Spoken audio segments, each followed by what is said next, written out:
Anesthésie, Daniel. C'est déjà dur d'avoir 80. Des échos. C'est demandé. C'est bien le table de... Non, c'est pas toi qui fais beaucoup plus. Voilà, je sais. Vous arrivez à voir comme il faut, là? Non. Vous l'aurez pas. Là, je commence à avoir des télés, des personnes qui sont nées, la nuit, j'ai commencé à travailler. C'est quand tu commences à Déjà, des vous pays, disiez, on va C'est-à-dire qu'en fin de compte, M. Hultard, on a eu un bureau Tout à l'heure, c'est en 2004. communautaire et il avait installé comme ça, donc il a gardé la même disposition d'état. Ça faisait quelque chose d'un peu lointain. Parlez assez fort quand vous parlerez, hein. En vous dirigeant si possible vers les micros. Il faut que je m'avance.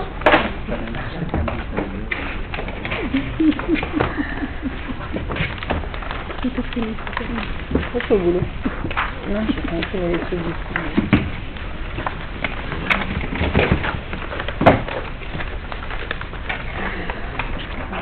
Je sais pas lire ça.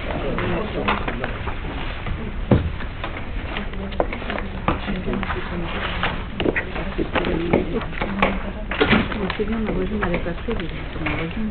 Ah, tu vois, regarde, elle a tout un truc sur les deux. J'ai fait l'appel. Les rapports au résumé. Claire est absente.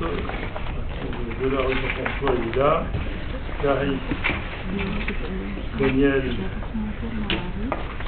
Béatrice Mondarac, donc elle m'a donné pouvoir. Elle va essayer d'être là. Il y a un tout petit problème et donc elle a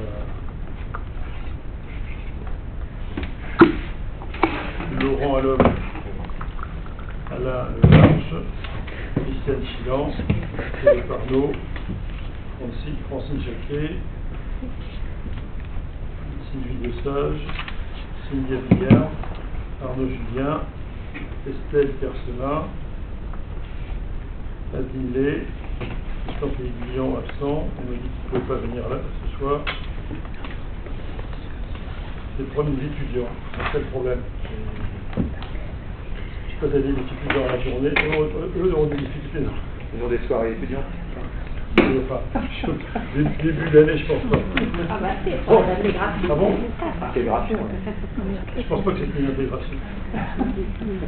Tristan Pioli, Francine Bertrand, Jean-Marc Matouré, Éric Desfier, Yael Lamé et Steven Aubois.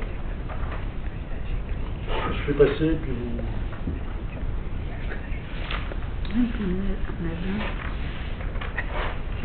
Alors, secrétaire de séance, normalement c'est Christiane Chilan, mais compte tenu de ses difficultés à entendre et on en a discuté, donc est-ce que le suivant c'est toi Daniel?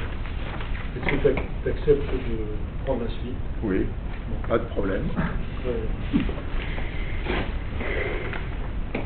Donc ensuite, la première question, c'est l'approbation du procès verbal du conseil municipal du 29/06. Donc je mets ça à l'approbation. Ou est-ce qu'il y a des remarques? Oui, juste une petite remarque, c'est pour préciser, par rapport aux logements sociaux. Oui. Donc, il y a 169 logements sociaux, Oui. et donc il y en a 33% qui sont dans le contingent communal. C'est 33% ou c'est 33%? C'est vraiment 33%? Il y a plus de 50 logements attribués à la commune? Ah. Ça me paraît beaucoup, Ah, enfin je sais pas. Normalement c'est un tiers, mais... Ah, c'est un tiers ouais. de logements communaux, d'accord. La Oui, bah question est 33%. Je sais pas exactement. pour moi c'est ça, mais tu mets les doutes. Bah je sais pas, Oui. c'était pour avoir... parce que ça me paraît beaucoup, c'est pour ça, mais c'est possible. Là je peux pas te répondre. Je sais pas. Je sais qu'il y a une partie, un compteur, mais je pense que c'est un tiers, je pense qu'on est à 33%. Oui. Oui. Mais je te redirai. On renverra, enfin, on vous enverra tous Un petit info. mais a priori, je suis désolé, hein, mais comme ça, Christiane peut voir ce que je dis. Ça me paraît beaucoup. J'avais juste soumis un problème Oui, de oui. numérotation Alors, de... donc on a, oui, c'est ce que je... Donc normalement dans la numérotation, dans le compte rendu, il y a eu des décalages. C'est-à-dire qu'en réalité, quand vous avez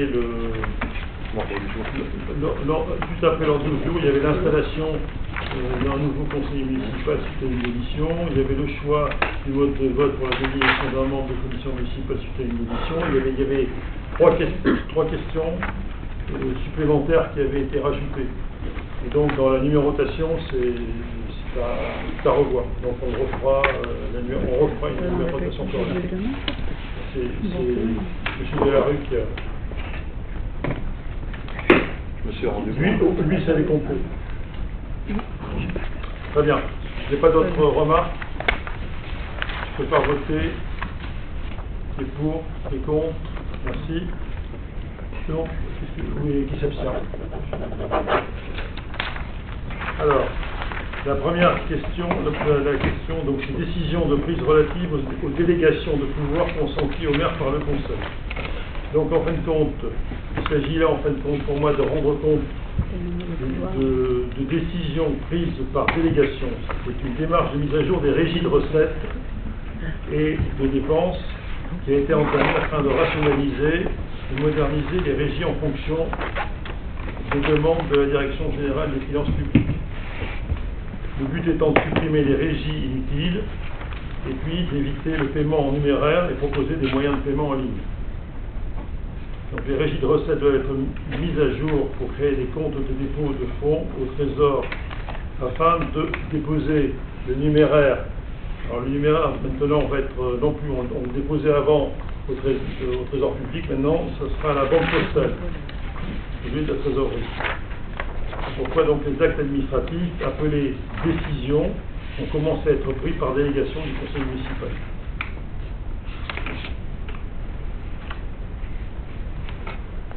Et alors parallèlement donc à ces actes de nomination, de nouveaux régisseurs ont été établis directement, donc parce que disons que comme il y a des personnes qui ne sont plus là, donc il a fallu qu'on nomme de nouveaux régisseurs. Puis d'ailleurs il y a des choses qu'il fallait, on a essayé de répartir un peu au niveau des régisseurs, au niveau des services administratifs, on a essayé de répartir les régies avec pratiquement tout le personnel. Voilà. Est-ce que vous avez des questions là-dessus? Disons que ça nous a posé pas mal de difficultés parce que être régisseur de recettes, d'avance ou de... Oui, c'est quand même une responsabilité. Et pour ce qu'on leur donne en plus par an, c'est pas incitatif. Voilà. Mais bon, là maintenant, pour toutes les régies, ça fonctionne correctement. Quoi qu'il en soit, le désir de la trésorerie, c'est que on passe tout par carte. Sauf qu'il y a des services. Si on prend par exemple l'espace jeune, c'est pas forcément évident, c'est du numéraire. Si on prend la caisse des écoles, c'est pas évident, ça sera du numéraire. Donc voilà. Est-ce que vous avez des questions à ce sujet-là? Non? Très bien. Donc après, c'est approbation de la convention de mise à disposition d'un bureau à la maison médicale par le centre hospitalier de Plaisir. Monsieur Allhomme, je vous confie la... Oui, merci Monsieur le maire. Donc, durant l'automne 2020, pour rappel, nous avons été sollicités, la commune d'Ably a été sollicitée par les responsables du secteur 16 du centre hospitalier de Plaisir, donc par le docteur Omnes, chef de service, et Madame Campano, cadre de santé. La sollicitation concernait la mise en place d'une expérimentation dite de consultation avancée. Ce projet doit permettre un accès plus simple aux patients du Sullivan aux services soignants. Donc on parle effectivement de centres hospitaliers en psychiatrie et donc suivi psychologique. J'ajoute qu'au regard des effets fragilisants de la crise sanitaire, la présence de praticiens du secteur 16 a toute sa pertinence. Cette expérience si elle est concluante, aboutira à la réflexion d'une antenne plus conséquente de l'hôpital, du centre hospitalier de Plaisir, pardon, et de son secteur 16 sur la commune d'Ably. Voilà, pour ce faire, nous sollicitons la validation de la convention ci-jointe, que vous avez pu consulter en amont par le conseil municipal.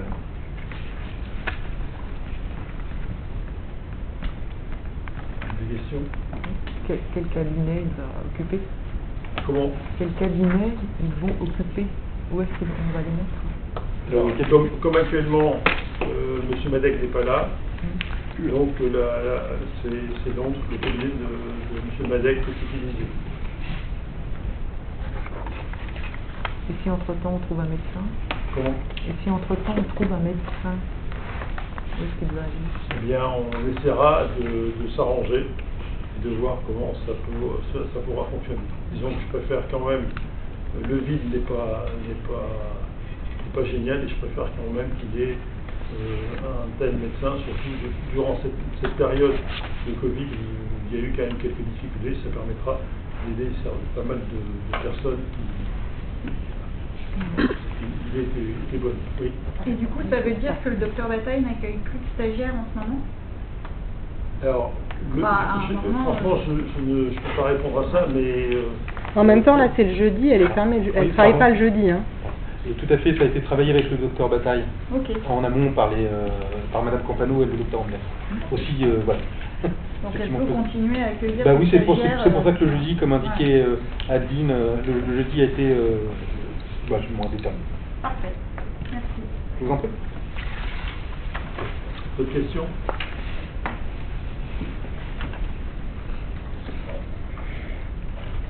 Je vais voter. Qui est contre? S'abstient? Merci. Donc là, il y a le rapport du CESI, donc sur le prix et la qualité de l'eau, M. Bockel. Merci, monsieur le maire. Alors vous avez reçu le rapport du CESI. On va faire ça d'une manière un peu succincte.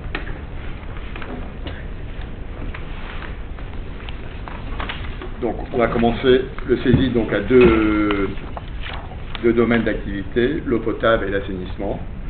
Pour l'eau potable, donc 20 communes sont concernées par l'eau potable. Ably, Allainville, Boinville, Châtillonville, Clairefontaine, Corbreuse, donc Corbreuse qui est dans l'Essonne, qui n'est pas dans la communauté de communes de Rambouillet, communauté d'agglomération de Rambouillet, Garancière, pareil, La Selle-les-Bordes, Longvilliers, Orsemont, Orphin, Orsonville, Paray-Doisville, Pont-Évrard, Prunay-en-Yvelines, Rochefort, Saint-Arnoux, Saint-Martin-de-Brétancourt, Sainte-Mème et Sonchamp.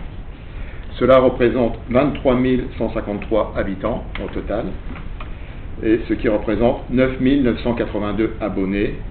Il y a eu une augmentation quand même assez forte, puisque le nombre d'abonnés était de 8 000 en 2009. En 2020, donc, le CESI a prélevé en eau brute 1 794 949 mètres cubes d'eau. Cela a été fait avec 13 forages dans la nappe. Il y a 13 forages dans la nappe, dont 12 sont en activité actuellement.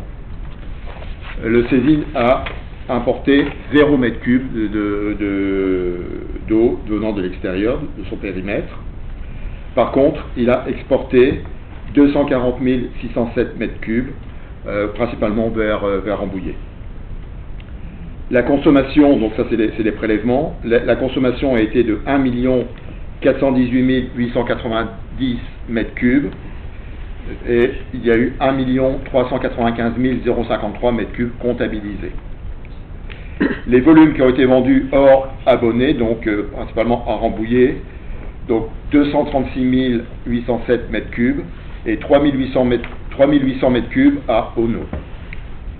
Le réseau d'eau potable représente 360 km de linéaire. La tarification est de la partie fixe. La tarification est composée d'une partie fixe, donc qui correspond à un abonnement et à une location de compteur. Elle est de 44,42 €. Elle est, pour les collectifs, elle est de 22,10 €. Et la part proportionnelle, donc, est en fonction du mètre cube, qui est de 1,65 € par mètre cube, qui correspond donc à la part proportionnelle aux taxes et aux redevances. La simulation pour un ménage consommant 120 mètres cubes, qui est une norme au niveau français, nous donne 2,64 € par mètre cube, prix TTC, au 1er janvier 2021, soit 316,29 € par an, ce qui représente une augmentation de 1,1 par rapport à 2020. Les recettes du syndicat se composent de 3 549 287 qui sont décomposées de la façon suivante: 3 180 779 qui sont pour les abonnés, 169 247 qui sont des ventes et 199 261 qui sont d'autres recettes. La dette du syndicat au 31 décembre est de 345 252 €. Dans le rapport figurent donc également des notions de qualité de l'eau. Le taux de conformité est de 100% en microbiologie et de 91,3% pour les paramètres physico-chimiques. Le rendement du réseau, donc le rapport entre ce qui a été prélevé et ce qui a été consommé, est de 92,5%. L'indice linéaire de perte est de 1 mètre cube par jour par kilomètre. Le taux moyen de renouvellement du réseau d'eau potable est de 0,15 en 2020. Il y a eu également 416 279 € de travaux pour l'exercice 2020. Donc voilà pour la partie eau. Pour la partie assainissement, donc, il y a un peu moins de communes. Donc je rappelle qu'au niveau de l'eau, il y avait 20 communes. Au niveau de l'assainissement, il n'y en a que 15. Qui sont Ably, Allainville, Boinville, Garancières, La Selle-des-Bordes, Olonvilliers, Orsemont, Orphin, Orsonville, Paray-Douaville, Pont-Évrard, Prunay, Rochefort, Saint-Arnoux, Sonchamp. L'exploitation se fait en régie. Le nombre d'habitants concernés par l'assainissement est de 17 197 habitants, ce qui représente 7 215 abonnés. Ils étaient 6 300 en 2016. Le nombre de mètres cubes facturés est de 896 594 mètres cubes, qui représente plus 11% par rapport à 2019. Mais en 2020, avec le Covid, pas mal de personnes sont restées chez elles, et donc on a eu une consommation plus importante. On a également des effluents industriels, avec en particulier Guerlain à Orphin et Rambol à Saint-Arnoux. Le réseau d'assainissement représente 136,5 km de réseau, qui représente en séparatif par rapport aux eaux de pluie 115,2 km et en réseau unitaire 21,3 km. 24 steps produisent 226,82 tonnes MS.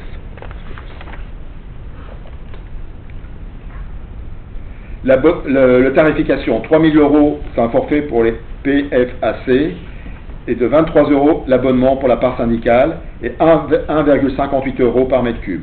La TVA est de 10%. Il y a également des redevances pour la modernisation des réseaux et la ESN, qui représente 0,185 € par mètre cube. Donc, pareil que pour l'eau, la simulation pour un ménage consommant 120 mètres cubes d'eau par an représente donc 2,17 € par mètre cube, TTC, au 1er janvier 2021, soit un prix de 260,48 € par an, ce qui représente par rapport à 2020 3,3% d'augmentation. Les recettes du syndicat sont de 1 991 080 €. L'état de la dette est de 706 944 au 31 décembre. Donc vous avez également pas mal de renseignements. Si vous regardez le rapport, vous voyez également que le nombre d'abonnés au niveau de Ably a également fortement augmenté dans les dernières années. Bien, merci. Est-ce que vous avez des questions? Donc, vous prenez acte pour cette présentation d'abord du prix et de la qualité de l'eau potable, et présentation de l'assainissement collectif. Je voudrais juste rajouter que les impayés au niveau du syndicat représentent des sommes quand même très importantes. Il n'y a pas eu au niveau du trésor public de poursuite pour les gens qui ne payaient pas, et ils ont une dette qui est phénoménale. À peu près 2 millions sur assainissement et eau potable. Sur combien de temps? Oh, ça remonte. La difficulté que l'on a, c'est qu'en fin de compte, le trésor public n'a pas prévenu les communes, ni les syndicats, ni les organismes. C'est-à-dire qu'en réalité, il n'y a que maintenant que l'on s'est rendu compte qu'il y avait des trous un peu dans la caisse, et donc on a interrogé le trésor public, il a dit oui, il y a des impayés, mais la difficulté vient en fin de compte du fait que la trésorerie de Saint-Arnaud, petit à petit, le nombre de personnel a diminué, et à la fin de l'ouverture de la trésorerie, il n'y avait plus que Madame Guéraud, donc la trésorière, il n'y avait plus personne d'autre. Alors maintenant, elle est partie sur Rambouillet, mais bon voilà, je pense que c'est ça qui a posé quand même quelques problèmes. Maintenant, on leur a demandé de nous envoyer la liste des personnes qui étaient impayées, que ce soit pour la commune, et je pense qu'au niveau des saisies, c'est pareil. Monsieur Lelarge. Non, mais ils prennent le principe qu'ils ont un manque de personnel, c'est pour ça qu'ils n'ont pas suivi les affaires. Quand le président du syndicat des eaux et de l'assainissement les a relancés, à chaque fois ils leur disent on n'a pas le personnel pour réagir. Ouais. C'est bon? D'autres questions? Non. Donc vous vous sentez informé sur tout ce qui concerne l'eau potable et l'assainissement. Après, vous avez le rapport du 10. Alors, vous avez une plaquette qui vous a été envoyée en PDF. Je ne vais pas vous la lire ou vous la commenter. Je vous laisse regarder un peu comment c'est. Par contre, on a récupéré des informations sur avis, ça peut vous intéresser. En 2020, il y a eu 249 interventions. En 2019, c'était 301 interventions. Donc il y a une baisse de 50 interventions, une baisse donc de 17,3%. Alors, lors des interventions, le centre de secours d'Ably est mobilisé à 67%. Rambouillet, 22%. Saint-Arnoux, 8,2%. Et puis après, il y a un petit pouillel de pourcents qui sont en fin de compte avec des interventions autres, c'est-à-dire sans doute Versailles qui va venir une fois que M. Pioli, vous êtes plus au courant que moi en tant que... Alors sur Ably, Versailles, je suis pas sûr, mais ça peut être le 28 qui est juste à côté, ça peut être le 28. Nous, je sais que on part des fois en extra-département quand ils sont tous occupés. Ça doit marcher dans les deux sens. Donc ici à Ably, ça doit être le 28, je pense, qui vient de temps en temps prêter main forte. Ono et Galardon. Ce que nous avait dit lorsqu'on avait visité le centre de secours avec le député, il nous avait dit effectivement qu'il intervenait quand même assez régulièrement aussi dans le 28. Oui, c'est ça, mais c'est plutôt Ably qui intervient dans le 28 parce qu'il y a ils n'ont pas. Nous, on a quand même pas mal de pompiers volontaires qui sont sur le centre d'Ably. Mais en réalité, d'après ce que j'ai compris, moi c'était surtout Ably qui intervenait sur l'extérieur, oui, c'est ce que donc bon, c'est possible, mais bon, c'est tellement faible. Donc sur les 249 interventions, il y a eu secours à la personne 183, accidents sur la voie publique 30, incendie 16, opérations diverses 19, risques technologiques 1. Ce qui est intéressant, c'est la durée moyenne d'intervention, c'est 1h19. Et les délais sur les lieux, la moyenne, c'est 10 minutes 35. Et sur la commune, nous avons 71 hydrants. Et actuellement, on est on est dans la période contrôle des hydrants de la part de notre service, du service communal. Surtout l'incendie. Oui, c'est pour l'incendie. Les interventions, c'est sur le secteur d'Abli, c'est pas uniquement sur Abli. Hein, que tu nous as donné. Là, ce que j'ai indiqué, c'est sur Abli. C'est sur la la synthèse commune, avec des activités sur Abli. que la commune, Que la commune. sans parler du secteur d'Abli. Parce qu'on intervient. Oui, non, mais là, je parle pas du secteur d'Abli. Je parle des interventions qu'il y a eu sur Abli. Ah, Est-ce Ouais, que c'est c'est la par la caserne caserne d'Abli d'Abli, qui est intervenue? Voilà, parce qu'on Enfin, défend, sur on défend la 7 ou 8 communes. merci monsieur. Oui, t'as raison. T'as raison. Pourquoi? Bien, j'étais piégé. Non, mais j'ai été à la caserne. Oui, mais je m'en suis douté. Mais bon, oui, c'est vrai. Très bien. Est-ce que vous avez d'autres questions là-dessus? Très bien. J'estime que vous avez été informé sur le 10. En ce qui concerne la question 4.1.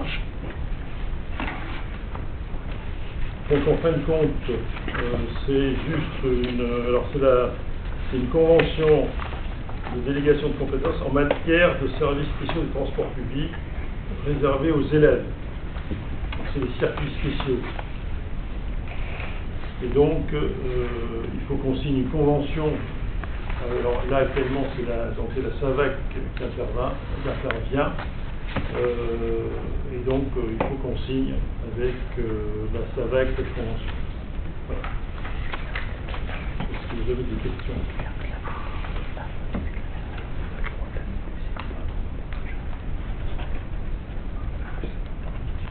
D'autres questions? Je mets aux voix. Qui est contre? S'abstient. Alors après, il y a le projet éducatif. Monsieur Allom. Merci Monsieur le maire. Pour mémoire, donc le précédent projet éducatif couvrait la période 2014-2020. Afin de synthétiser, le projet éducatif doit servir à une commune de boussole pour sa politique éducative. Durant l'année scolaire 2020-2021, la commission Enfance, Jeunesse, Affaires scolaires s'est attelée à élaborer un nouveau projet éducatif que nous soumettons pour approbation au conseil municipal et que vous avez trouvé en annexe. Oui. Je pense que l'annexe en soi, c'est... Est-ce que vous avez des questions?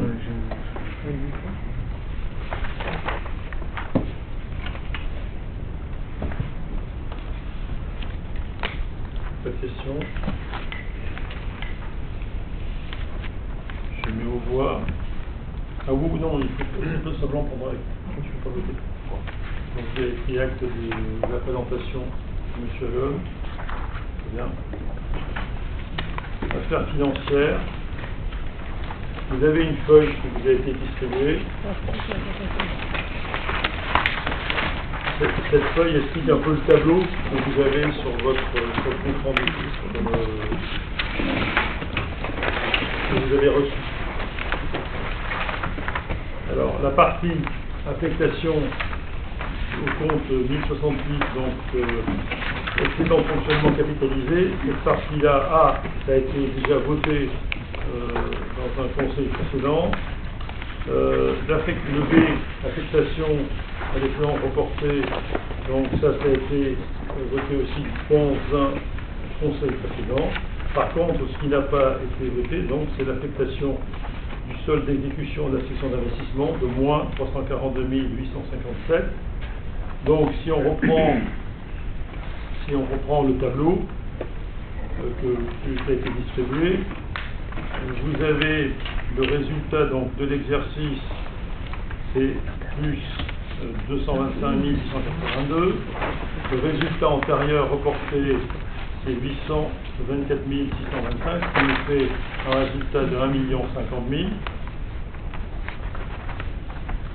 Vous avez un solde d'exécution de la section d'investissement, donc en fin de compte, c'est moins 342 000. Donc c'est ce que vous voyez dans la partie C.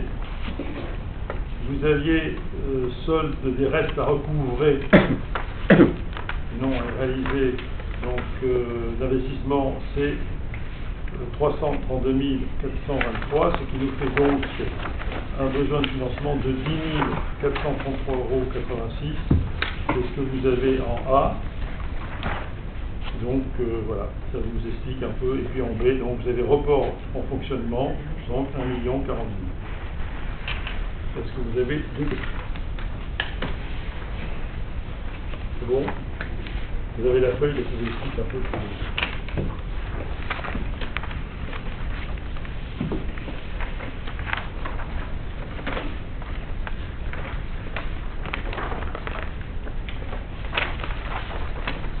Je me vois, qui est contre, qui s'abstient.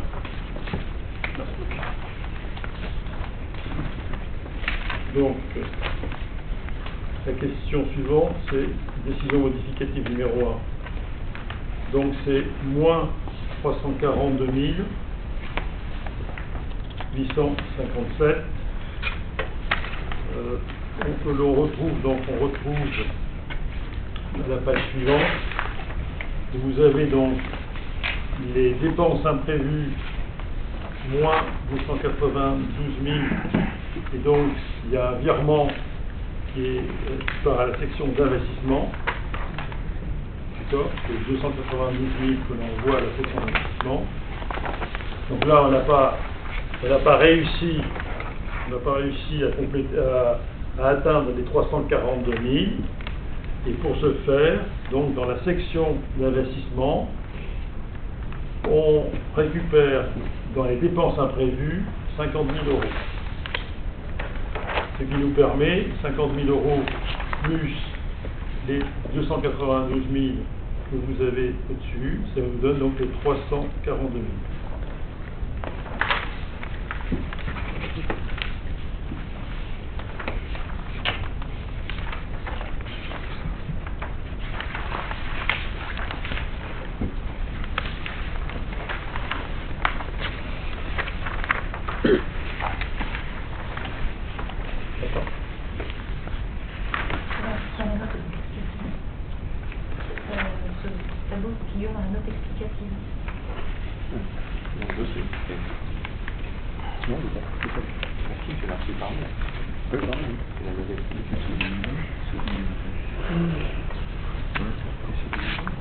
C'est bon, non?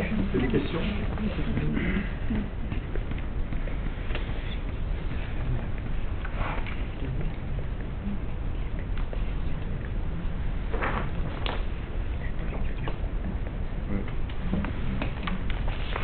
Des questions? Pas de questions? Je peux se mettre aux voix. Qui est contre? Qui s'abstient? Si. Alors, la suivante, en fin de compte, ça, il y a, si vous regardez le tableau, il y a deux parties dans le tableau. La première partie, c'est section de fonctionnement. Vous allez voir autre charge de gestion courante, 10 320 €. Vous avez dotation et subventions et participation, 10 320 €. En fin de compte, c'est le fonds de renaissance, artisanat, commerce et tourisme, vous savez qu'on a donné aux commerçants. On a servi en fin de compte de courroie de transmission entre le département et les commerçants. Donc en fin de compte, on a donné les 10 320 €, mais on a été remboursé par le département. Donc c'est rien du tout. Après on a une dotation en plus, c'est la partie section investissement. On a 275 655. C'est 275 655. C'est en fin de compte la TVA de tout ce qui nous est arrivé, de tout ce qu'on a dépensé les années précédentes.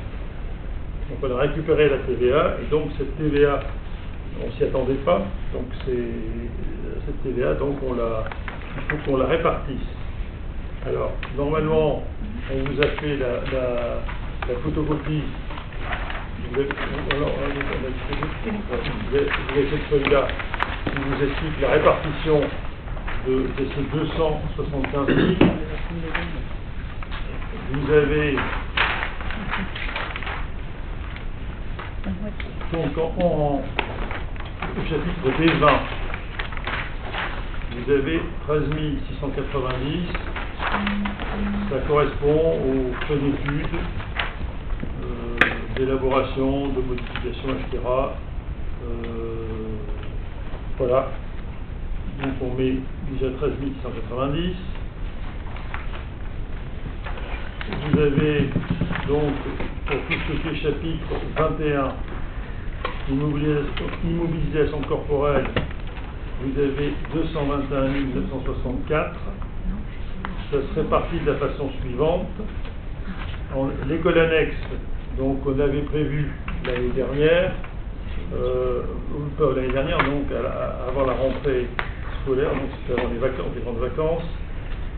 Normalement, on devait, comme on avait beaucoup plus d'élèves à placer en maternelle, donc l'école maternelle a pris une place, une salle qui appartenait à l'école élémentaire, et donc l'école élémentaire avait 2 classes, dont une était dans un algéco. Ce qui s'est passé, c'est qu'on a proposé à M. Fabrice, le directeur, d'ouvrir la salle de l'école annexe. Il a préféré que l'on travaille sur le principe des algéco. Donc, on avait mis pour l'école annexe, pour l'installation de l'école annexe, on avait mis 10 000, on retire les 10 000. Pour l'algéco d'école, donc il y a 30 000. Et pour l'alimentation en eau de l'algéco, il y a 10 000. Donc, pour l'alimentation en eau de l'algéco, il faut que l'on traverse le préau. Comme le préau, donc on doit le reprendre au moment des vacances de la Toussaint, donc ça changera pas grand-chose.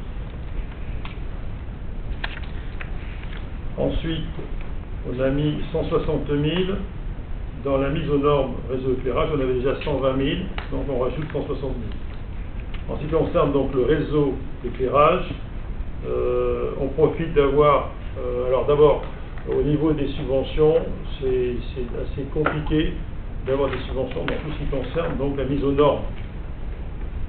Pour l'éclairage, pour tout ce qui concerne la mise transformation de l'éclairage en LED, donc là, on peut avoir des subventions, donc ça rentre bien dans PVD, peut-être dans les petites villes de demain. Par contre, pour cette partie-là, on peut le faire par nous-mêmes. Alors, Jacques, donc notre nouveau directeur des services techniques, en fin de compte, a divisé le programme en 3 parties. Une partie urgente et qui, en fin de compte, n'aura pas de subvention. Il y a une deuxième partie qui pourra être faite aussi, et une troisième partie. Disons que l'idée, c'est de faire dans l'urgence la première partie, puis après de faire la deuxième partie, puis la troisième partie, et puis on arrivera donc, en fin de compte, vous verrez, il y a la création du poste de chef de projet. Donc là, on pourra commencer à travailler un peu la question et voir s'il peut y avoir d'autres subventions. Mais on n'y croit pas tellement. Ensuite, vous avez matériel roulant, on a mis 25 000. Donc actuellement, les 2 voitures que l'on avait, qui étaient donc des voitures électriques, vous savez, les petites, ce qu'on appelle, nous on appelle ça les goupilles, parce que c'est des goupilles, ces voitures électriques qui circulent sur la commune pour nettoyer et faire le ménage un peu dans tous les coins de la commune. Ces 2 voitures sont tombées en panne, la réparation est beaucoup trop importante, et donc on a mis 25 000 là-dessus. Durant la commission finance, on avait parlé de voir si on ne pouvait pas faire un prêt aussi de matériel. Donc ça aussi, c'est quelque chose qui est à l'étude. Comme est à l'étude, mais là, on partira beaucoup plus sur un prêt. Disons, le fait d'avoir une balayeuse qui nous permettra d'intervenir beaucoup plus souvent.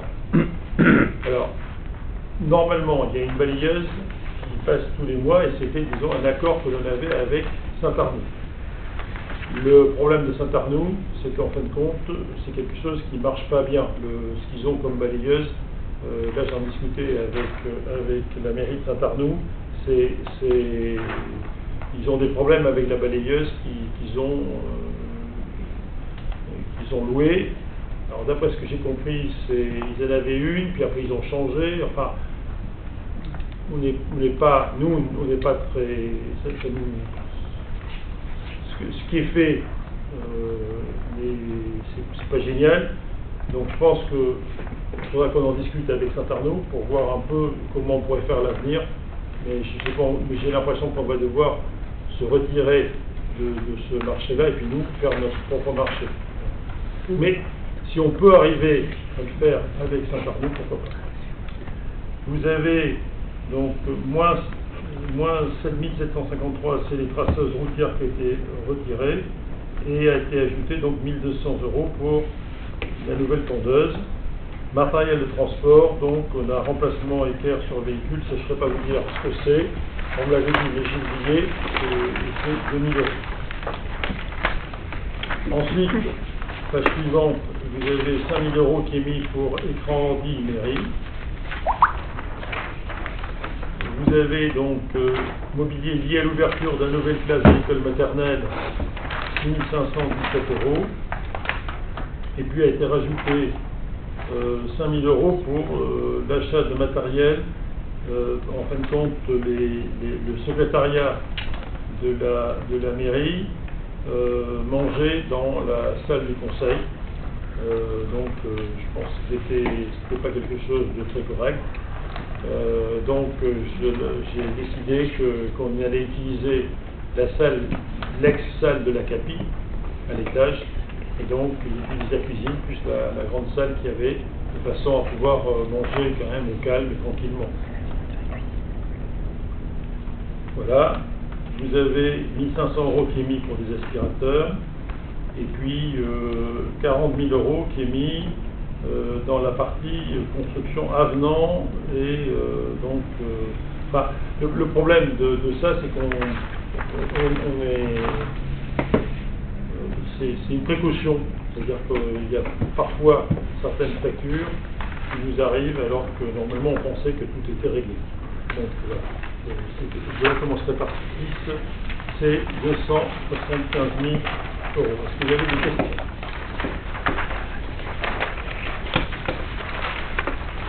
C'est clair pour tout le monde.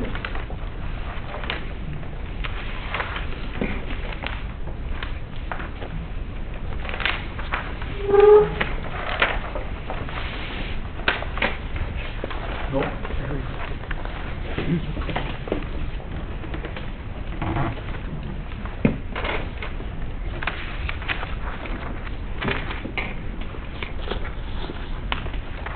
La question, il faut voter. Qui est contre, qui s'abstient, d'accord, il y a 4 voix contre, qui s'abstient, ok, 4 voix contre. Monsieur Bantouret, non? C'est rien. C'est pas opposé. C'est pas opposé. Il est pour. Très bien.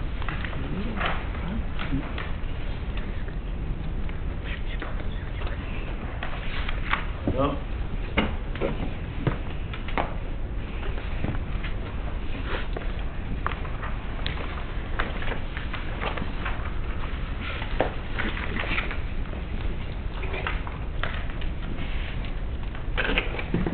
Alors, ensuite, il y a admission de créance en non-valeur. Ah non, j'ai ajouté quelque chose.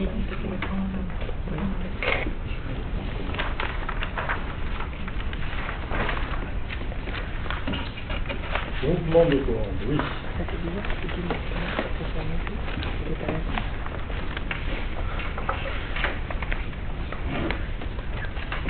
Alors, avec la communauté d'agglo, on avait déjà fait un groupement de commandes en ce qui concerne donc les achats de matériel pour les services techniques. Donc là, avec la communauté d'agglomération de Rambouillet, donc on va essayer de mutualiser donc cette procédure de marché donc en adhérant au mouvement de commande de la communauté d'agglo de Rambouillet. Quand on avait adhéré pour tout ce qui était service technique, on avait pu avoir des prix qui étaient nettement plus intéressants que ce que nous on a eu. Donc là, pour tout ce qui est papeterie, fourniture de papier, impression et reprographie, donc on va travailler avec eux. Voilà. Est-ce que vous avez des questions?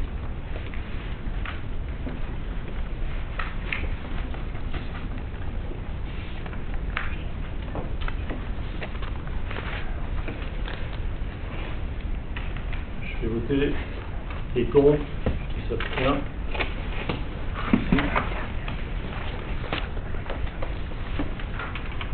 Alors, là c'est rapide, c'est donc la trésorerie de Saint-Arnoux donc, qui nous demande d'éteindre les dettes de 2 redevables, donc le montant de 91 €.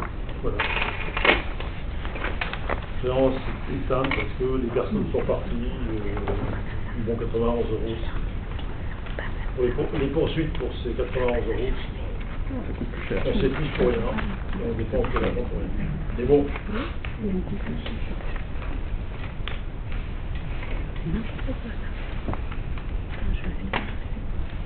Des questions?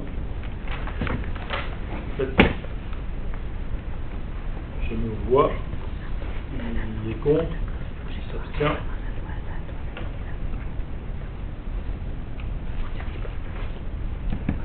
Alors. Ensuite, il y a mise en place des études surveillées.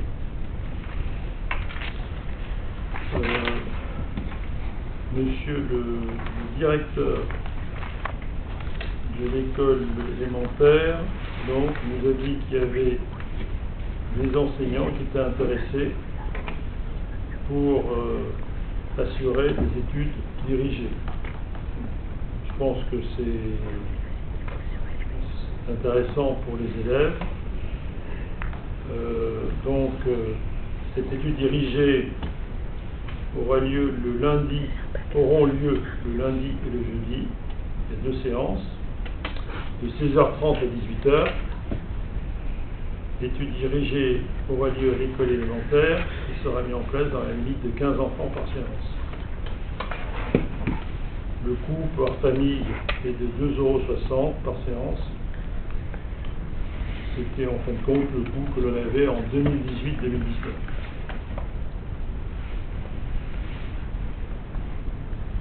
Alors, donc les enseignants seront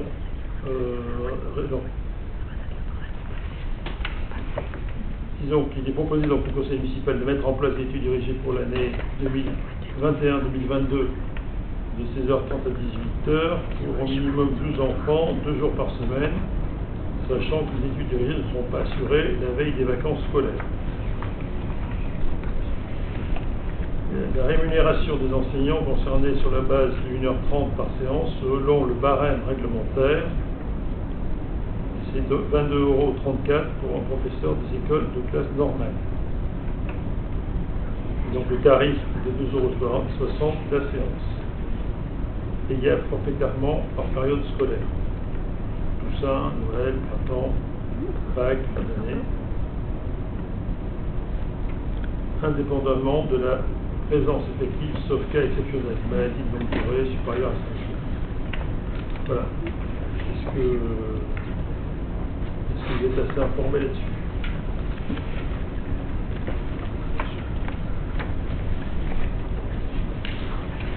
Il y en a qui sont contre, qui s'abstiennent. Très bien. Merci. Ressources humaines. Alors, j'ai laissé la parole à Mélanie. sur ce qu'il y a, c'est-à-dire il y a création et suppression de postes de filières administratives, techniques, culturelles. En fin de compte, c'est lié aux avancements des agents. Mais je vous laisse peut-être expliquer un peu ce que...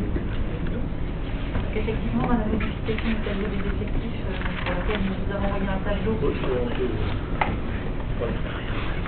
Nous avons envoyé un tableau effectivement des effectifs avec effet au 1er octobre 2021 avec trois étapes majeures, c'est-à-dire dans un premier temps les avancements de grade du personnel, c'est-à-dire que les agents, de par leur ancienneté et leur mérite, peuvent bénéficier d'avancement de grade.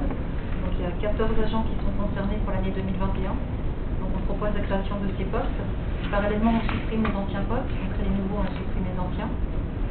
La deuxième étape sur cette modification du tableau des effectifs, c'est de créer le demi-poste d'ingénieur, chef de projet du projet Petite Ville de demain. C'est un poste à temps non complet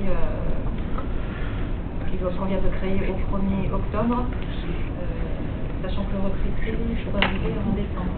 Il devrait arriver en décembre, normalement. Donc on a, avec Jean-François Mélanie et Aurélie, la responsable des ressources humaines, et bien sûr les élites Saint-Arnaud et les services administratifs, donc on s'est mis d'accord pour recruter une personne qui vient de Saumur et qui a un niveau d'ingénieur. On peut donner son nom? On peut donner son nom, oui. C'est monsieur Louis Caillot, qui a fait Sciences Po et qui a un master en stratégie territoriale et urbaine. Actuellement, il est chargé d'études dans un bureau d'études en planification urbaine. C'est quelqu'un qui a vraiment un très gros potentiel, qui est franchement quelqu'un qui va, je pense, nous apporter beaucoup d'idées, une très grande culture, un grand esprit d'ouverture. Donc je pense que pour Petite Ville de demain, c'est vraiment une chance qu'on ait cette personne, et Saint-Arnaud aussi a été bluffé et enthousiaste à l'idée de pouvoir travailler avec ce monsieur, qui a 26 ans, qui est jeune. Et bon, c'est quelqu'un qui donc était à Saumur, travaillait dans le secteur, Oui. et donc va venir habiter, d'après ce qu'il nous a dit, je pense qu'il va essayer de trouver un logement du côté de Dourdan, de façon à être assez proche de la... On dit ça, hein, on ne sait pas ce qu'il trouvera. C'est son projet. C'est son projet, voilà, c'est son projet. Après, la question quand même qu'on lui a posée, parce que pour nous c'était important, c'est la durée. Est-ce que si au bout de 2 ans, il trouve qu'il n'a pas assez de travail ou de quelque chose de matière à travailler, est-ce qu'il va nous quitter? Parce que c'était un peu ça, compte tenu du diplôme et du niveau qu'il avait. En fin de compte, bon, c'est toi qui l'as interrogé. Oui, il a quelqu'un qui a beaucoup d'à-propos, et donc il a dit qu'il n'était pas du genre à abandonner devant les difficultés, et qu'il avait bien sûr pour l'instant travaillé beaucoup en amont des projets, donc plutôt sur les phases études, etc., qu'il était tout à fait conscient du fait qu'il avait à travailler la partie opérationnelle, donc la mise en œuvre effective des études qui auront eu lieu pendant la première année, mais que justement c'est aussi pour ça qu'il voulait venir. C'était pour acquérir une expérience opérationnelle dans la maîtrise d'œuvre et l'exécution des projets. C'est aussi un élément qu'on peut donner aussi qui a été très important pour lui, puisque finalement on est sa seule candidature.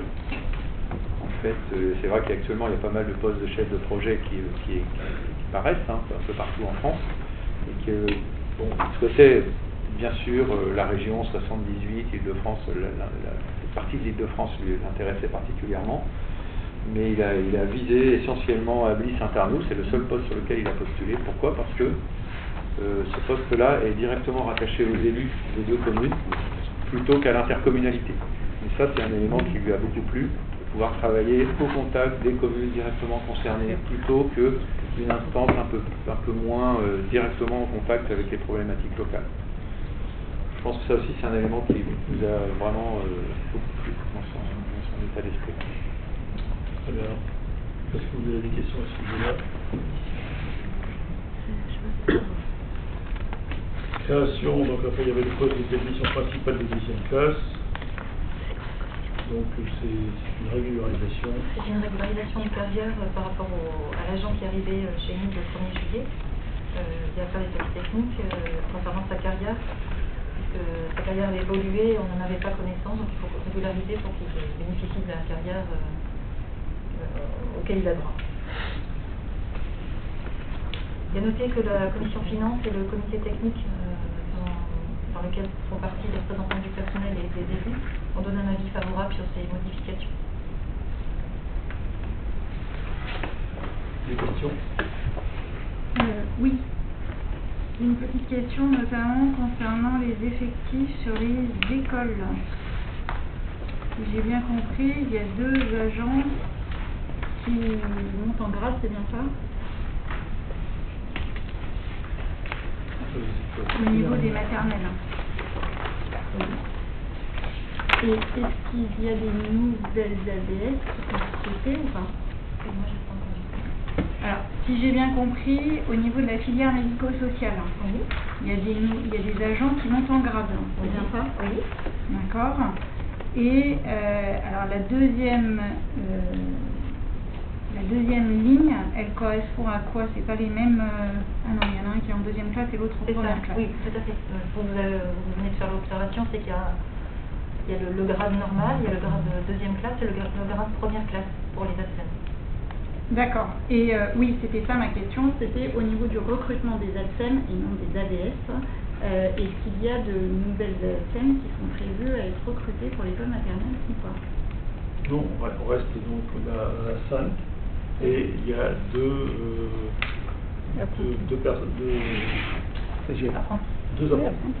Il y a 5 ATSEM et 2 apprentis pour 7 classes d'école maternelle. Ce qui est au regard de beaucoup de communes de France relativement confortable quand même sur les effectifs. Il faut voir qu'il y a beaucoup d'endroits où on se partage une ATSEM pour 4-5 classes.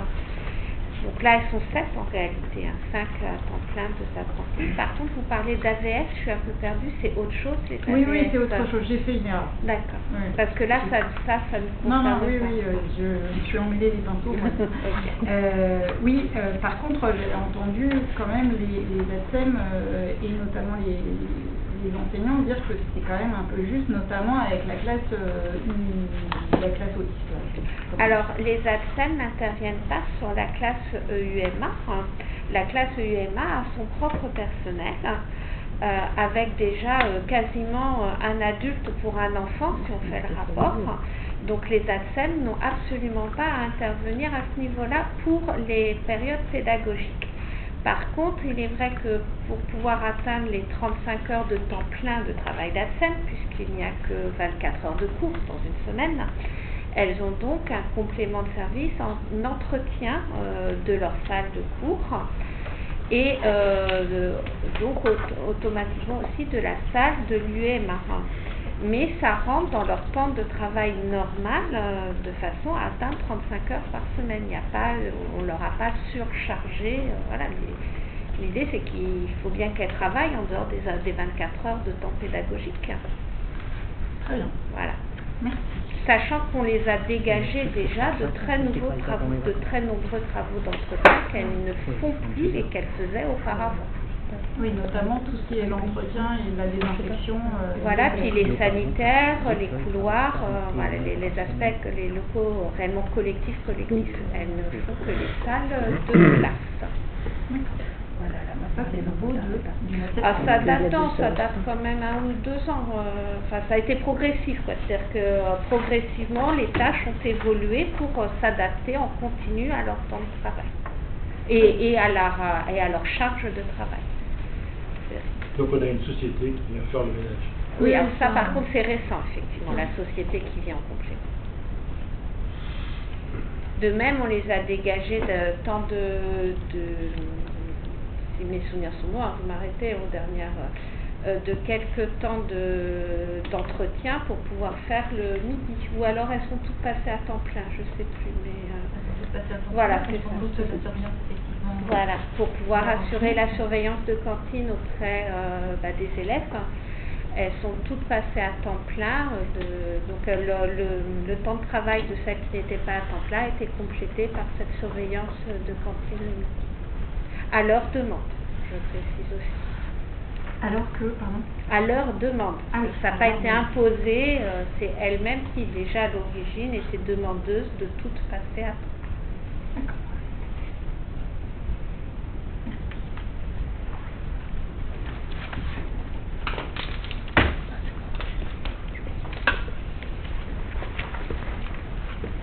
Des questions? Je peux faire voter. Et contre? Qui s'abstient? Et contre quoi? Qu'est-ce qu'on vote? Les 3 points. Les 3 points. À Vous tout en voulez même que temps? je fasse point par point? Oui. Très bien. Donc,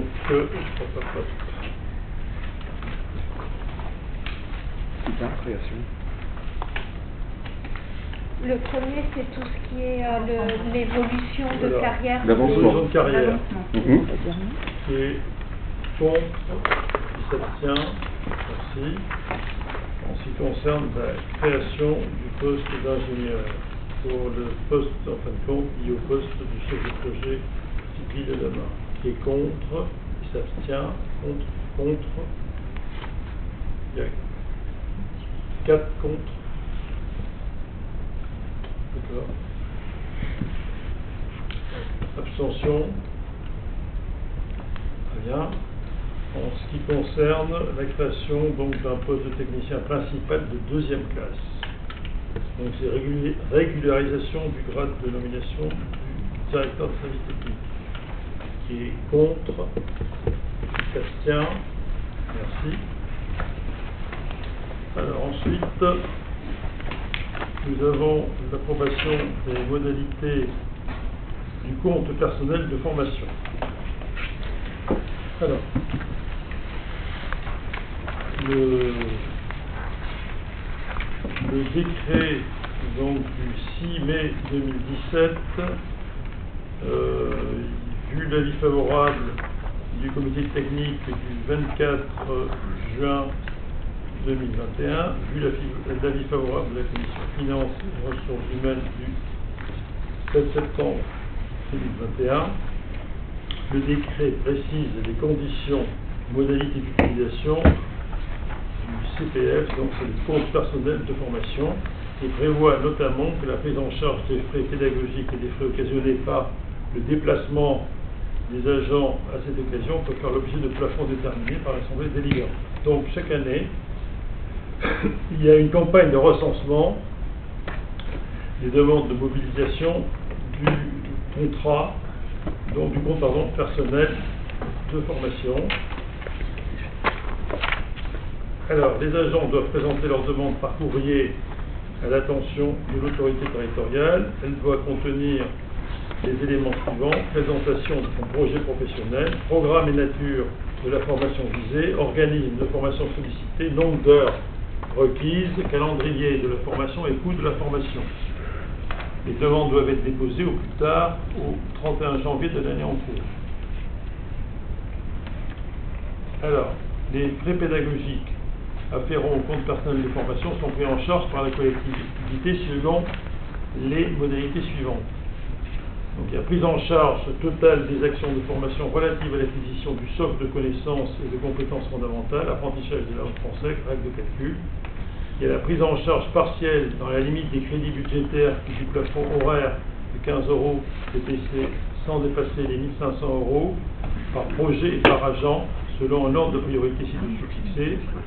Donc la première priorité, c'est le reclassement d'un agent suite à un avis d'inaptitude, la prévention de l'usure professionnelle, physique ou psychique, l'acquisition d'un diplôme, titre ou certification inscrite au répertoire national des certifications professionnelles, les projets de reconversion, de mobilité professionnelle, la préparation des concours et examens professionnels. Donc, en cas d'absence de suivi de tout ou partie de la formation sans justificatif, l'agent doit rembourser les frais engagés. Donc, l'agent s'engage à rester dans la collectivité au minimum 2 ans à l'issue de la formation, sauf reconversion ou accord de l'autorité territoriale. Les frais annexes, donc l'hébergement, déplacement, restauration, ne sont pas pris en charge par les collectivités. Le comité technique a émis un avis favorable aux modalités de prise en charge des frais pédagogiques lors des formations suivies au titre du compte personnel de formation.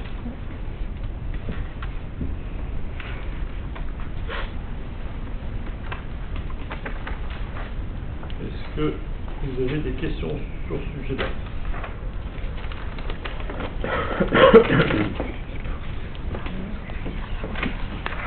Donc il est proposé à l'Assemblée de valider donc les modalités de prise en charge des frais de formation par le biais d'un CPF. Est-ce que vous avez des questions? Pas de questions? Qui est contre? Qui s'abstient? Merci. On continue. Indemnisation des frais de déplacement professionnel. Toujours pareil, vu l'avis favorable du comité technique du 2406, vu l'avis favorable de la commission des finances du 7 septembre 2021, jusqu'à présent, seules les formations du CNFPT étaient remboursées par cet organisme pour les déplacements du personnel. Il s'avère nécessaire de permettre le remboursement des frais de déplacement, de stationnement et de repas pour le personnel lors de déplacements aux formations hors CNPT, ou pour tout déplacement nécessaire pour leur activité professionnelle. Réunion extramuros, quand un véhicule de la collectivité ne peut pas être utilisé. Le remboursement des frais de déplacement temporaire nécessite un ordre de mission préalable, autorisation et un état de frais certifié, une assurance personnelle de l'agent pour les indemnités kilométriques. Le remboursement des frais divers, péage, taxi, véhicules de location, par stationnement peut être également autorisé par l'Assemblée délibérante. Le remboursement des frais se fera sur présentation des pièces justificatives. Donc il y a les frais de transport. Donc vous avez un tableau sur les frais de transport. Je ne vais pas tout que vous les lire.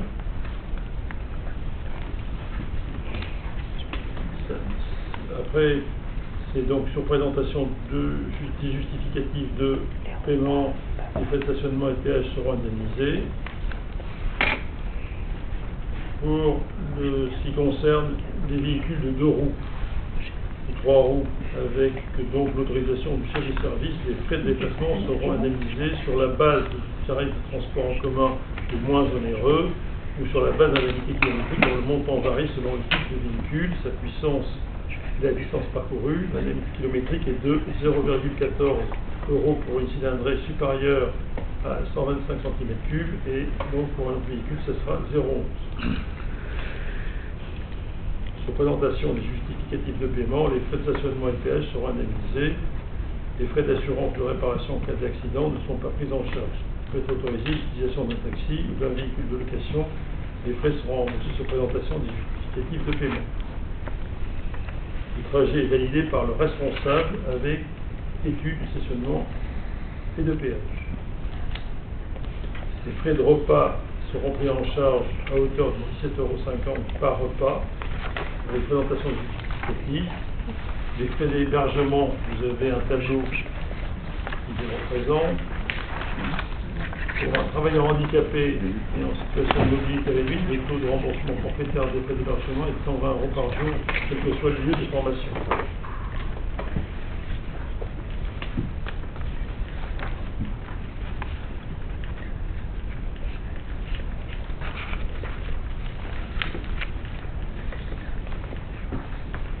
C'est intéressant? C'est mieux qu'il y ait l'éducation nationale. Ah bon, ça, c'est pas comparable. Je suis bien d'accord. Est-ce que vous avez des questions? Oui. Oui, les ordres de mission, ils sont annuels par personnel ou ponctuels? La plupart du temps, ils seront ponctuels. Par contre, ils peuvent être annuels justement pour les services où il y a des déplacements récurrents nécessaires pour les besoins du service. Mais les agents sont amenés souvent à se déplacer, notamment avec des frais d'hébergement. très rarement. Néanmoins, si ça arrive, pour le moment, comme c'est pas autorisé par le conseil municipal, il n'y a pas de remboursement. D'accord. Et c'est quel type d'agent qui se déplace Ça peut être pour des formations normalement, les formations pour le personnel territorial sont organisées par le CNFPT, le Centre national de la fonction publique territoriale. Mais il s'avère qu'on peut aussi aller à des centres de formation autres. Et pour le coup, le repas a été pris en charge par les agents directement de leur poche.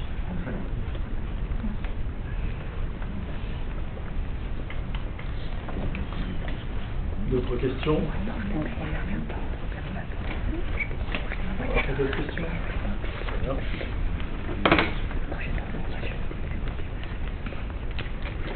Je mets aux voix. Qui est contre? Qui s'abstient? Si. Alors. Il y a qui est contre? Une personne. Qui s'abstient. Après, vous avez la question 6.4, c'est l'adhésion à la procédure de renégociation du contrat groupe assurance statutaire avec le centre de gestion. Donc l'échéance du 9e contrat est fixée au 31 décembre 2022. L'actuel contrat compte à ce jour 653 collectivités adhérentes, soit plus de 46 000 agents. Et plus de 10 000 agents et Fantech couverts. Ça c'est pour les agents. Vous pouvez en parler peut-être. On propose le renouvellement du contrat d'assurance pour les indemnités journalières en cas d'arrêt maladie, ordinaire, accident de travail, maternité ou capital blessé. On passe par un groupement d'assurance qui nous permet d'avoir des tarifs intéressants puisque l'effort est contracté pour l'ensemble des collectivités.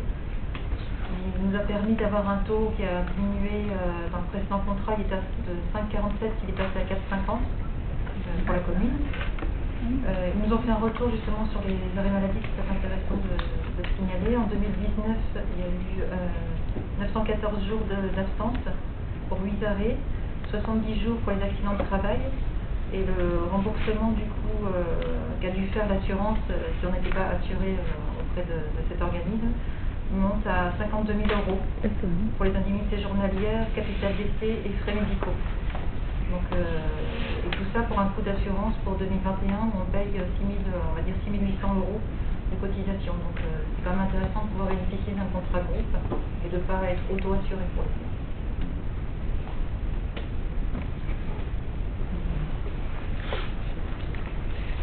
Des questions?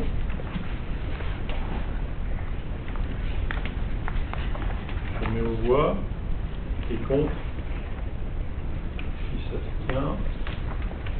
Bien, merci. La question 7, monsieur Delarue, urbaniste. Alors, nous voici donc à Maguerin. Je vois que vous avez un petit plan là qui situe le sujet, page 13 de la note préparatoire. Donc en fait, il s'agit de la rétrocession d'une voirie. Tout cela remonte à 1979 sur un permis de tir qui avait été accordé à M.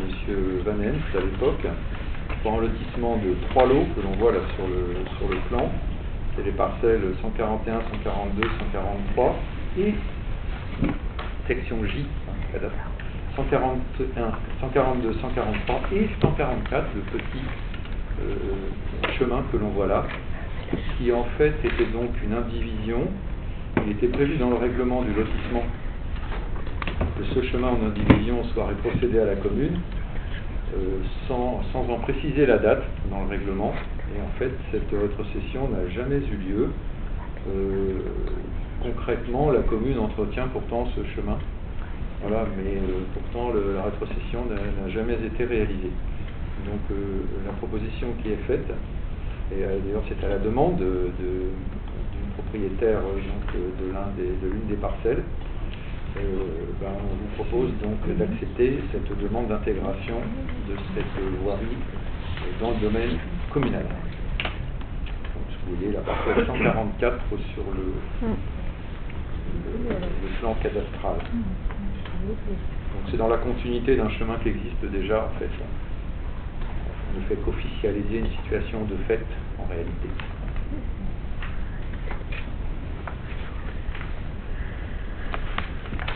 Est-ce qu'il y a des questions?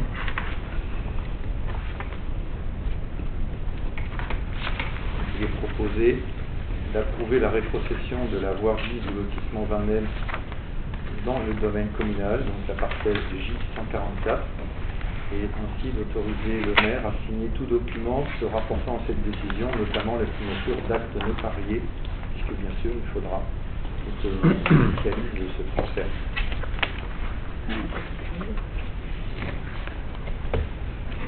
Très bien. Est-ce que vous avez des commentaires? Non? Des commentaires?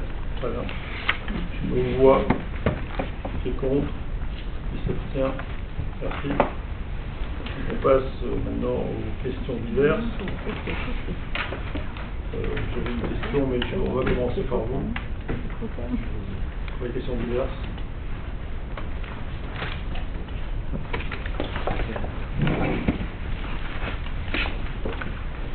Question de l'opposition. Comme demandé en commission finance par moi-même, serait-il possible d'obtenir un document de synthèse sur les finances clôturées en 2020, surtout concernant l'endettement? Il n'y a aucun problème, donc des tableaux et graphiques sont préparés pour la prochaine réunion de commission finance qui devrait avoir lieu en novembre.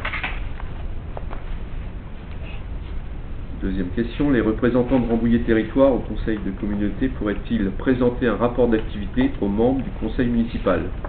Alors, normalement, il y a un rapport d'activité qui est donné par Rambouillet Territoire, mais ce rapport d'activité, ils ont un petit retard. D'après ce qu'ils nous ont dit, c'est en fin de compte à partir du 18 octobre que ça passera à l'Assemblée communautaire. Donc à ce moment-là, on pourra vous communiquer le rapport. À noter qu'on reçoit aussi tous les comptes rendus des conseils communautaires. Oui. La commission travaux, prévue initialement le 14 septembre dernier, est-elle d'ores et déjà programmée à une date ultérieure? Alors en ce qui concerne alors, pourquoi on l'a déplacée? C'est parce qu'en fin de compte, on se trouve avec la réunion, le but de la réunion, c'était le règlement du nouveau cimetière. Il y avait entre autres aussi la fixation des tarifs. En réalité, c'est assez complexe juridiquement, c'est-à-dire qu'en réalité, on a travaillé avec il y avait Daniel et puis Alain, et monsieur Lamotte, qui est l'architecte paysager, et donc on essaye c'est-à-dire qu'il nous a donné, lui, un règlement, et à partir du règlement et de ce qui va se passer sur la commune, on essaye de s'ajuster de façon à ne pas commettre d'impair juridique. Donc il y a aussi, au niveau des tarifs aussi, il faut qu'on arrive à déterminer les tarifs parce que c'est quelque chose d'assez complexe. Disons que un des problèmes que l'on a, c'est à partir du moment où on a des bandes simplement de terrain, il y a un risque, c'est que les entreprises de pompes funèbres qui donc vont creuser. Le lapsus. Rigolez pas. Vont creuser donc les emplacements. En fin de compte, comme les distances sont assez définies, s'il y a quelques erreurs, c'est-à-dire qu'ils creusent un peu trop, donc ce qu'on étudie actuellement, c'est le fait au niveau communal d'acheter des caveaux et de les poser à l'avance, de façon à ce qu'il n'y ait pas à ce qu'on puisse mettre réellement sur un emplacement où il y a par exemple où on doit avoir 7 caveaux, qu'on mette réellement 7 caveaux et non pas 6 parce que si ça a été mal creusé ou ça a été mal posé, on se retrouve avec des décalages qui font qu'il n'y a plus que 6 emplacements. Donc tout ça, il y a ce type de travail qu'on essaye d'étudier avec l'architecte paysager. Et puis après, il y a d'autres questions un peu plus, pointues sur le côté juridique. Que quand on a travaillé avec lui. De temps en temps, il appelait son conseiller juridique. Et la réunion, on n'a pas de date précise pour la réunion, on doit le revoir à nouveau, et après on va faire la réunion. On va essayer de la faire dans le courant, avant la fin du mois d'octobre, dans tous les éléments. Là, on a eu une réunion de travail, parce que M. Lamotte n'était pas disponible. On a eu une réunion de travail ce jour-là, donc pour retravailler sur le règlement du cimetière. Donc on va continuer à travailler sur le règlement du cimetière, faire les devis pour les caveaux et puis la pose des caveaux. Et on pourra déterminer à ce moment-là les prix des concessions. Et on essaie, avant la fin du mois d'octobre, de reprogrammer cette commission cimetière. L'avantage de poser les caveaux par avance, c'est que le prix sera bien moindre pour les gens qui vont acheter les places. Parce qu'il faut savoir que les pompes funèbres font des super bénéfices sur la pose des caveaux, le terrassement. Et là, on est parti du principe, vous essayez de, par exemple, d'acheter 10 caveaux à un SMIC complet. Donc on va tirer les prix par le bas. En principe, l'économie serait de 30 à 40% pour les personnes qui achètent une place. Et ça nous éviterait aussi des dégradations au niveau du cimetière sur les allées, et on traiterait directement soit avec une entreprise de travaux publics ou une entreprise de pompes funèbres, sachant que les entreprises de pompes funèbres risquent d'être assez chères parce qu'ils travaillent au coup par coup, que là, si on prend une entreprise soit de travaux publics, elle va nous tirer les prix par le bas parce qu'ils vont faire un terrassement pour 10 caveaux et nous poser les 10 caveaux. Donc l'idée, ça serait d'installer par 10 caveaux. Voilà.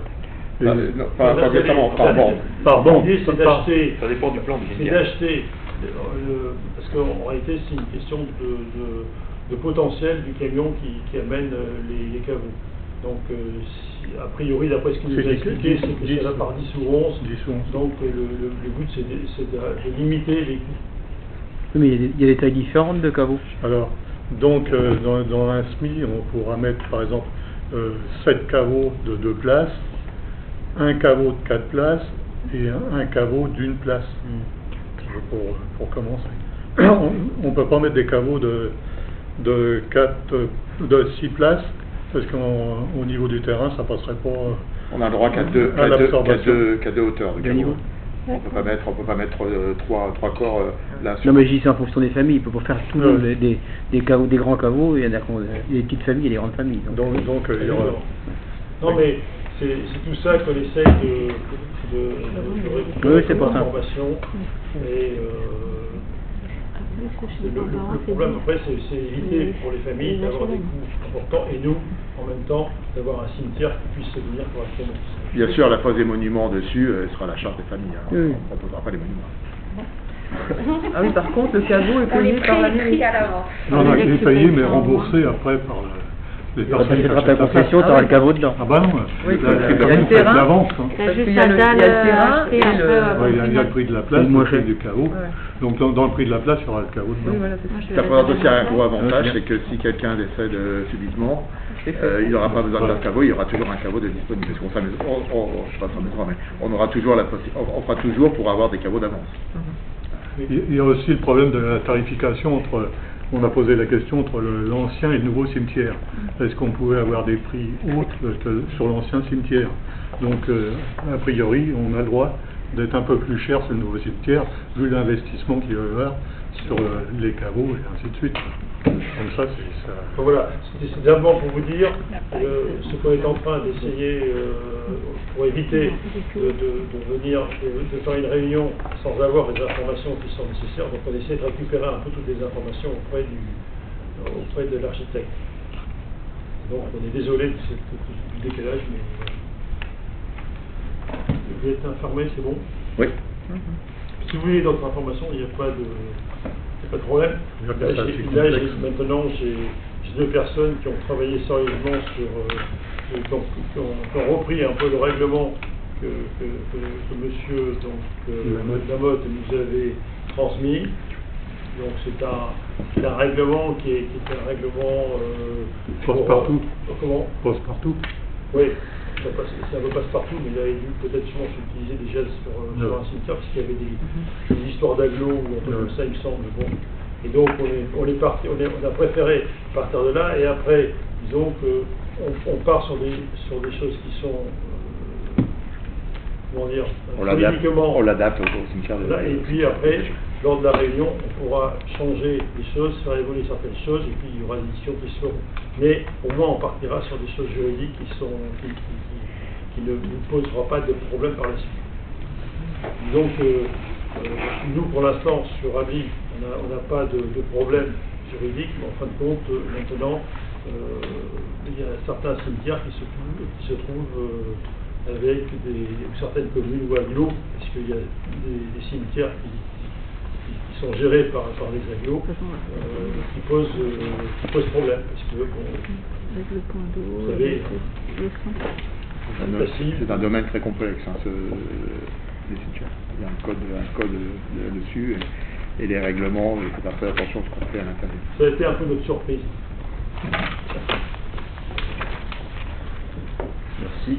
Alors, sur la question... je ne vais pas la poser, mais étant donné qu'il y a eu la réponse sur le cimetière. Oui. Non, mais après, il y avait la planification.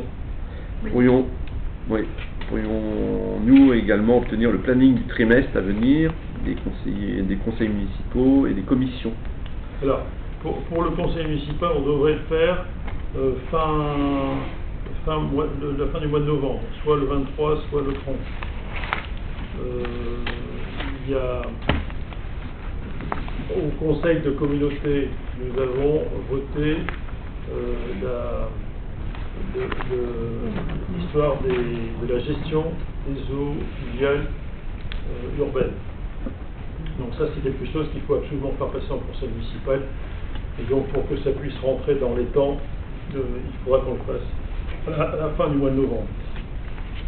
Il y a une commission en fond scolaire le 5 octobre. Le 15 novembre, il y avait commission finance ou RH, DRH. Et on a un comité technique qui est le 14 octobre ou le 21.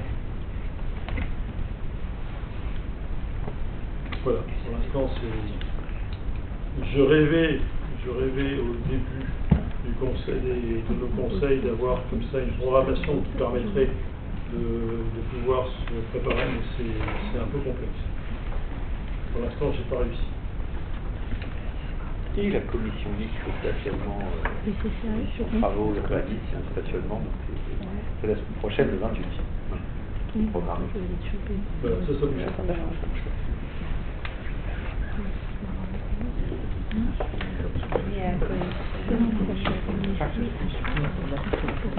Marqué, en octobre. Non, mais c'est bien.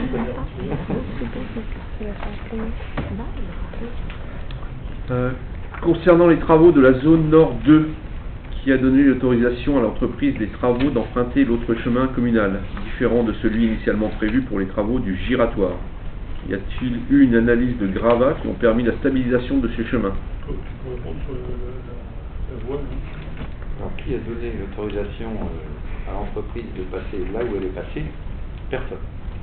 C'est-à-dire que c'est l'entreprise elle-même qui s'est autorisée toute seule.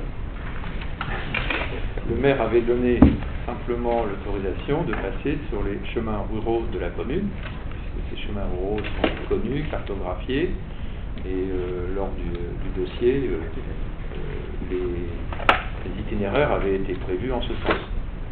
Après, l'entreprise, une fois sur le terrain, a décidé de prendre certaines initiatives qui ont fait l'objet, bien sûr, de contestations tout à fait légitimes.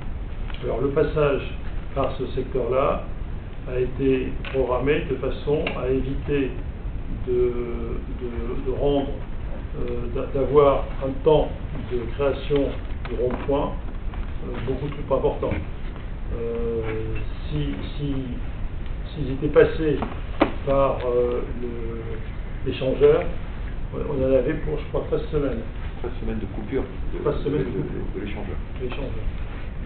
Et le fait de passer par ce secteur-là, ça permettait de diminuer, d'avoir une fermeture de rond-point de 5 semaines, enfin maximum 7 semaines, mais enfin en gros c'était 5 à 7 semaines.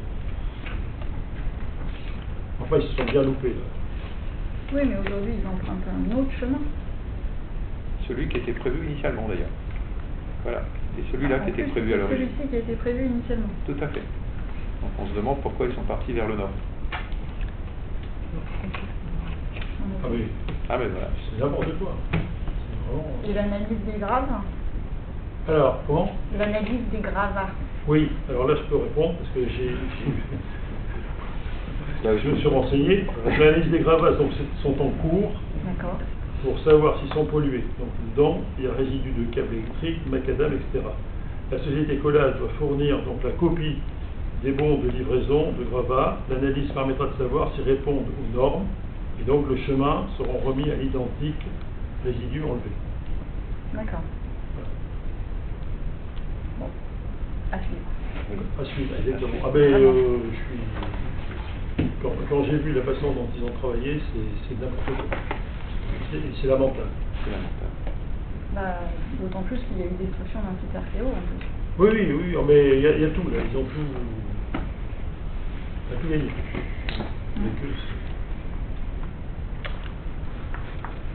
Merci. Attends, je vais poser une question. Oui. Ben, oui, vas-y. Juste en complément de la question. Ouais, on le fera après, à la fin. On le fait après. C'est sur le même sujet, donc on va en parler après. Est-ce que M. Barthes sera invité à l'inauguration des nouveaux bâtiments et équipements communaux du 2 octobre prochain? Donc sont invités les élus actuels de la commune, les entreprises, les architectes, les subventionneurs, c'est-à-dire région, département, il y a le sénateur, les députés, les maires de la carte, c'est-à-dire le président de la carte. Voilà. Donc la réponse est C'est ma réponse. non. Par ailleurs, nous souhaiterions que le conseil municipal délibère au cours de la prochaine séance la demande d'attribution par le préfet du titre de maire honoraire pour M. Barthes, maire de la commune pendant plus de 40 ans. Donc M. Barthes a formulé sa demande directement auprès du préfet. Un arrêté datant du 6 septembre 2021 portant attribution de l'honorariat vient de nous être transmis pour information par le préfet. Donc on attend le retour officiel. Comment? On attend le retour officiel. Non, ça a été transmis par le préfet. Donc c'est transmis. Le 6 septembre. Et donc, en tant que maire honoraire, on ne peut pas l'inviter pour l'inauguration. C'est ce que j'allais dire. C'est quand même lui qui est à l'origine du projet. Après, il y avait une question Ça dure assez longtemps. que M. Parnot nous a posée.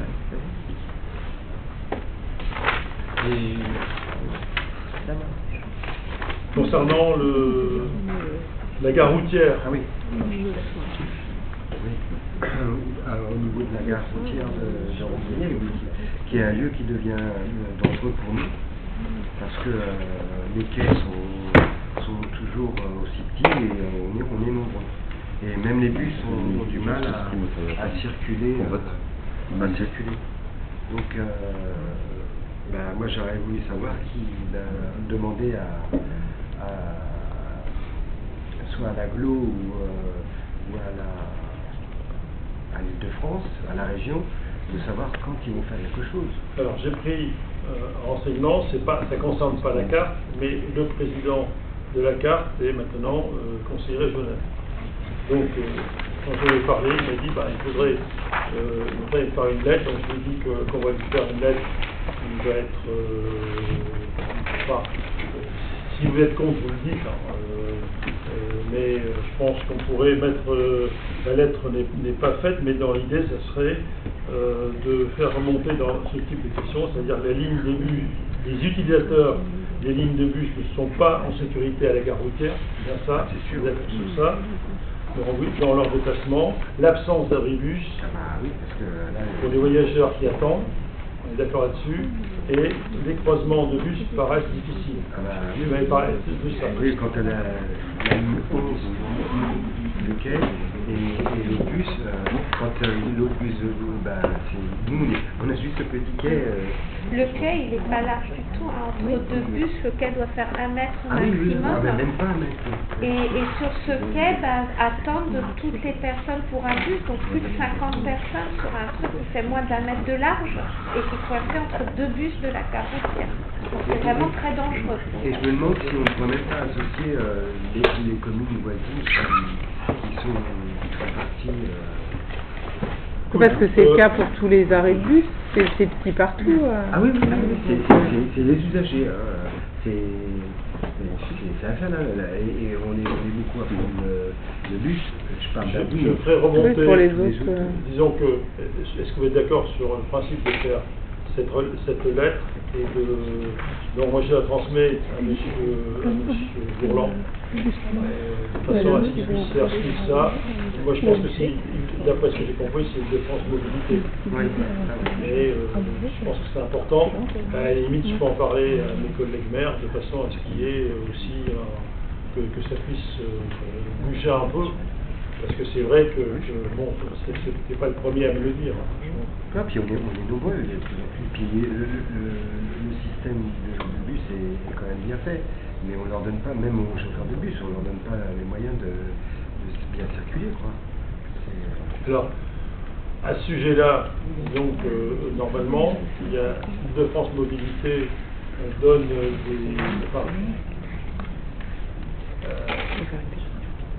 subventionne donc la création de parking pour des gares.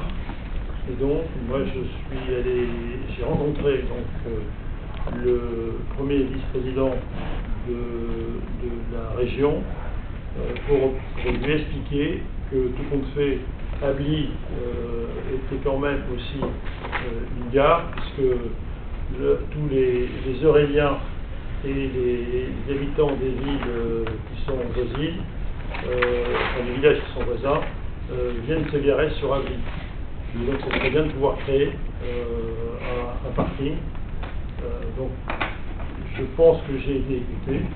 Maintenant, bon, on va voir, disons qu'il y a un temps d'étude. Ce temps d'étude, normalement, doit être, mais tout ça sera évoqué en urba ou en commission de travaux.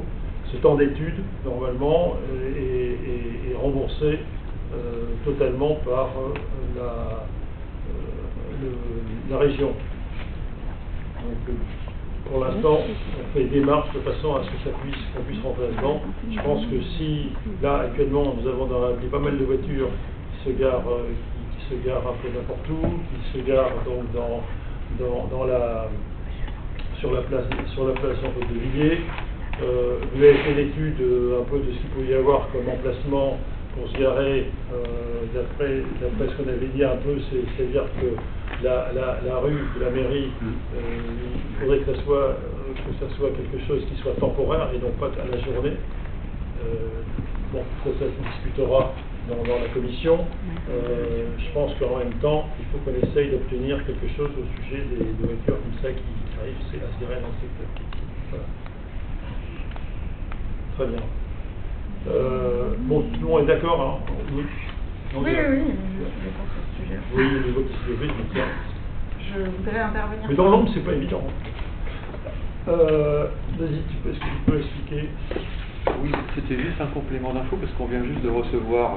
On le fera plus en détail. Voilà, on le fera plus en détail. On a reçu donc le rapport du commissaire enquêteur sur l'enquête publique qui a eu lieu, vous savez, sur Ably Nord 2.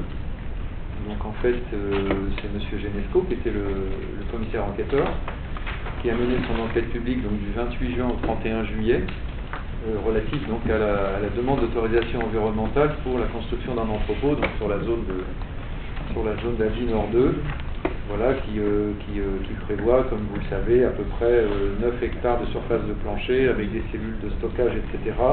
Donc c'est une installation classée protection de l'environnement avec un certain nombre de risques qui ont été définis. Voilà, donc M. Genesco reprend les recommandations qui ont été données par la mission régionale d'autorité environnementale, la MRAE. Il reprend dans son compte-rendu également l'avis qui a été donné par la mairie d'Ably, donc la commission d'urbanisme, on l'avait évoqué ensemble les recommandations qu'il pouvait émettre. Elles sont présentes dans son rapport. Il a reçu le public, et donc finalement, il n'y a que 3 personnes qui se sont présentées pour émettre des observations. Ces observations ont été transmises au maître d'ouvrage directement. En fait, sur les 3 avis, il y en a 2 qui sont identiques, donc en réalité, il n'y a vraiment que deux avis qui remontent. Un avis qui concerne le risque de congestion du trafic à l'entrée du giratoire. On avait évoqué ça ensemble.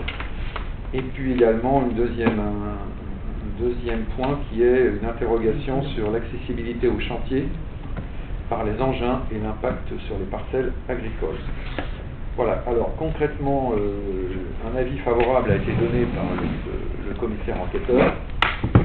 Alors, en fait, il y a 2 avis favorables qui ont été donnés. Un avis concernant cette demande d'autorisation environnementale, assorti d'une recommandation que je vous lis.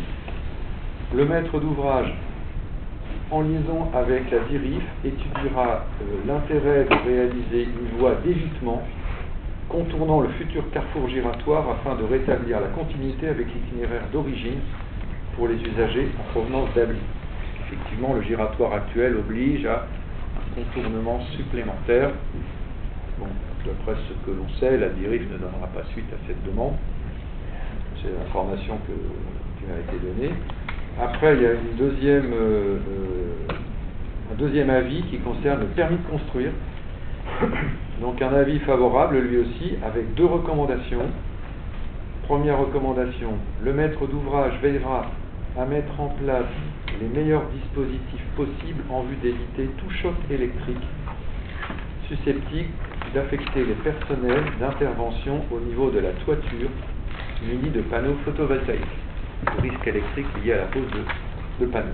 Deuxième recommandation, le maître d'ouvrage assurera que la capacité prévue pour le stationnement couvert des 2 roues, le maître d'ouvrage s'assurera que la capacité prévue pour le stationnement couvert des 2 roues est compatible avec les futurs usages de ces moyens de transport.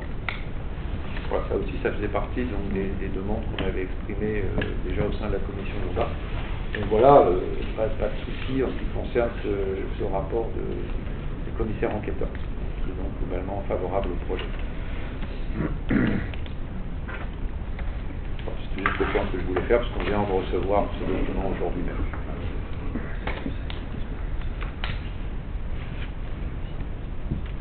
Très bien. Est-ce que vous avez des questions à ce sujet-là? Non, mais est-il quand même possible de revenir sur cette histoire d'invitation de M. Barthes à l'inauguration du 2 octobre et que nous fassions un tour de table, savoir si l'ensemble des membres du conseil municipal ici présents sont d'accord avec cette décision? Parce que, une fois de plus, on n'a pas été consulté en tant qu'opposition sur ce sujet-là. Peut-être que la majorité l'a été, mais que nous sachions peut-être quelle a été la décision d'ensemble des membres du conseil municipal. Est-ce que tout le monde ici autour de la table est d'accord en tant que conseillers municipaux que M. Barthes, qui est nouvellement nommé et attribué le titre de maire honoraire, ne soit pas invité à cette inauguration? C'est une décision du maire. C'est une décision du maire. Donc sans l'avis des conseillers municipaux. Oui. Que ce soit de la majorité ou de l'opposition. Comment? C'est une décision individuelle. Nous n'avons pas le droit d'en débattre. Non. C'est bien. Bravo. Très bien. Écoutez,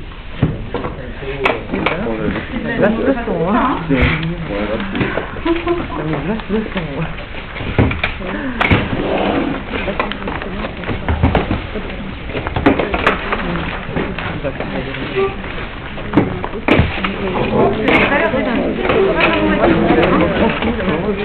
De la fin